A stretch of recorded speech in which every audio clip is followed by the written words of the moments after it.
Hello, my name is Raoul and I head up nutrition here. I'm here to talk to you about fermentation, and then I will take you through what's in your box and how you can use it. Fermentation is the unlocking of nutrients that's happening all around us if we just pay attention to it.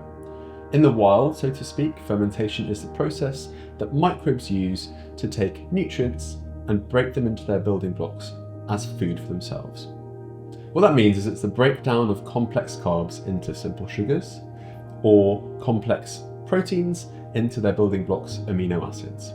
The byproducts of that are lactic acid, ethanol or alcohol, and carbon dioxide. And that's based on whether it's an aerobic process, which means it's open to the air, or an anaerobic process, which means it's not open to the air. In our gut, processes are anaerobic. That means they're closed off to the air. What happens is that gas is produced through these processes. So that's CO2 or methane. That can cause some discomfort, but it's nothing to worry about unless you're in a crowded lift. There are trillions of microbes on us and within us all the time. Some people talk about the fact there are more microbial cells than there are human cells on and in our body. How that's interesting is that if we interact with these bacteria in the right way, and these microbes in the right way, we can benefit our bodies in the best way possible. Those trillions of bacteria are what form the microbiome. They populate our bodies from the moment that we're born, and they're constantly evolving and changing and passing through us based on the interactions we're having.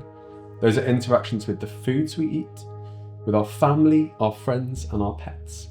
When they're passing through us, it's really important that we then repopulate. How do we repopulate? We repopulate with probiotics. Probiotics are foods and drinks that are high in live cultures. So we're repopulating those bacteria. It's also really important to feed them the right things. And what those bacteria actually feed on themselves are called prebiotics. Prebiotics are certain types of insoluble fibre that we find mostly in whole grains, but also in vegetables. As we have a wide diversity of different bacteria within us, it's really important that we have a wide diversity of those different types of prebiotic fibre that we're ingesting. A wider diversity means that more of those bacteria are able to have the nutrients they need and then produce the benefits that we want to see. How can we harness that? We can harness that by eating those types of fibre and then harnessing the compounds that are produced. Those are short-chain fatty acids. Those are signalling molecules within our body, and they interact in different ways with different organ systems within our body. In the next part, I'll talk about those organ systems and how they interact.